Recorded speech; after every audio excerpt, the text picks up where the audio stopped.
नमस्कार, स्वागत है आपका A1 टीवी में और मैं हूं आपके साथ दीक्षा जलोदिया। बात करेंगे खबरों की।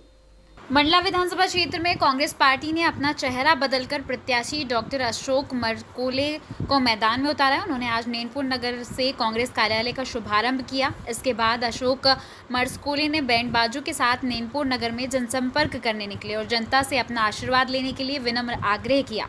आपको बता दें, वर्तमान में मंडला विधानसभा क्षेत्र से नैनपुर को जिला बनाने की मांग को लेकर मुद्दा गरमाया हुआ है। इस पर डॉक्टर अशोक मरकोले ने अपनी प्रतिक्रिया दी है। उनका कहना है कि कांग्रेस पार्टी की सरकार बनने के बाद नैनपुर को जिला बनाने की मांग पार्टी संगठन के समक्ष रखेंगे। नैनपुर से शेख जफर मंसूरी की रिपोर्ट।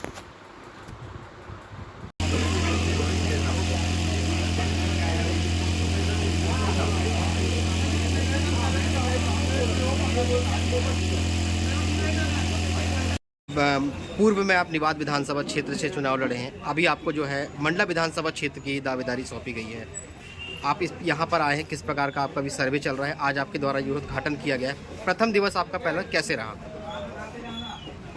आज मैं यहाँ जयपुर में हूँ। मुझे पार्टी ने एक नई और बड़ी एक जिम्मेदारी दी है कि मंडला विधानसभा चूँकि कांग्रेस के पास नहीं था, तो एक लक्ष्य है कि हमारे मंडला जिले की तीनों विधानसभा जीतने का प्लान में है। कमलनाथ जी की सरकार बनाना है, पूर्ण बहुमत की सरकार बनानी है, तो हमारे लिए एक एक सीट का बड़ा महत्व है। यही वजह था कि मुझे मंडला भेजा गया, ऐसा लगता है मुझे।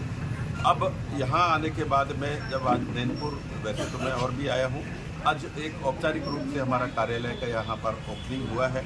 हमने मार्केट में प्रचार किया है, सबसे लोगों से मुलाकात किया है। 15 नंबर, 1 नंबर वार्ड और बाकी सभी से मुलाकात किए हैं और एक बहुत सकारात्मक हमको यहाँ पर एक समर्थन मिला है और हमारे पूरे संगठन के सभी पदाधिकारी हमारे साथ रहे हैं और अच्छा एक पॉजिटिव माहौल आ रहा है कि एक अच्छा समर्थन, अच्छा मत ऐसा मिलने का चांस लग रहा है और अब एक अच्छी रीत से हम मंडला विधानसभा जीतेंगे। जैसा कि वर्तमान में मंडला विधानसभा क्षेत्र से नैनपुर नगर का एक ऐसा मुद्दा है जो आपने भी देखा है कि काफ़ी दिनों से गरमाया हुआ है। वर्तमान में नैनपुर को जिला बनाने की मांग को लेकर की बातें की जा रही हैं और उनका कहना यह है कि जिला नहीं तो वोट नहीं। आप इसको किस दृष्टि से देखते हैं? देखिए, वोट तो देना चाहिए, मैं इस बात को कहूँगा। रही बात एक जनप्रतिनिधि की जिम्मेदारी होती है कि जो जनमांग होते हैं उनका पक्ष रखा जाए और निश्चित रूप से जनमांग है तो इस पक्ष को मैं रखूँगा। हमारी सरकार भी बनती है तो भी वहाँ रखूँगा और रखने के बाद में इसका एक प्रक्रिया होता है, इसका एक परीक्षण होता है और उस परीक्षण के हिसाब से निश्चित रूप से विचार होना चाहिए। अगर जनमांग है सारी एक यहाँ का पहले जो भी यहाँ का एक बनाए होंगे जिले के प्रारूप में कि कहाँ से कहाँ तक का जो एरिया है, तो एक फिजिबिलिटी रहती है। सरकार को सोचना है, सरकार को समझना है, तो यहाँ की जो बातें हैं निश्चित रूप से मैं भी रखूँगा। एक जनप्रतिनिधि की जिम्मेदारी है।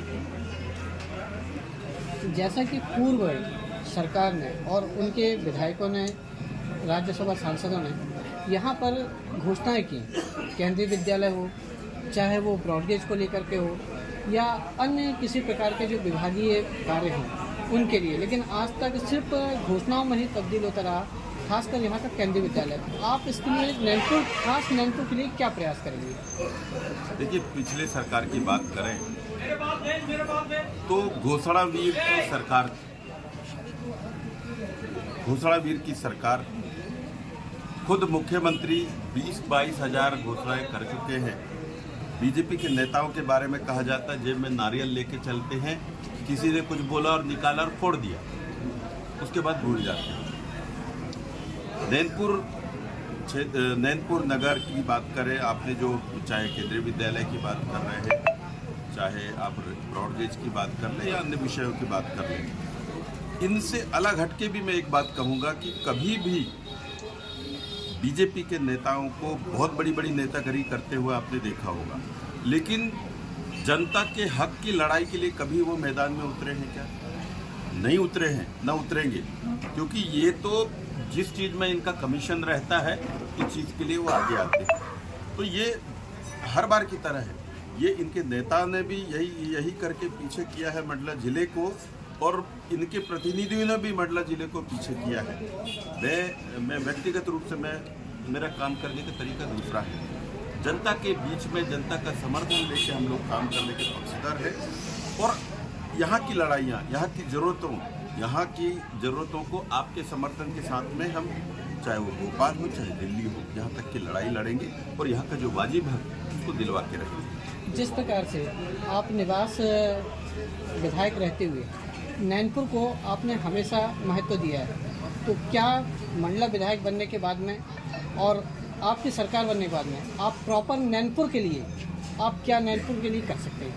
देखिए, आपने खुद कहा है कि नैनपुर पे ध्यान दिया है। देखिए, मैं इसी जिले का व्यक्ति हूँ और मेरी एक जिम्मेदारी है। मैं निवास का विधायक, लेकिन जब जरूरत रहती थी कि नैनपुर के हमारे संगठन के पदाधिकारियों ने या किसी भी लेवल पर अगर मुझे यहाँ आमंत्रित किया, किसी विषय पर मुझे संज्ञान में लिया है, चाहे वो रेलवे लाइन हो, चाहे अन्य कोई विषय हो, चाहे कोविड का समय हो, मैं आया हूँ और मैं खुद यहाँ का प्रतिनिधि रहूँगा।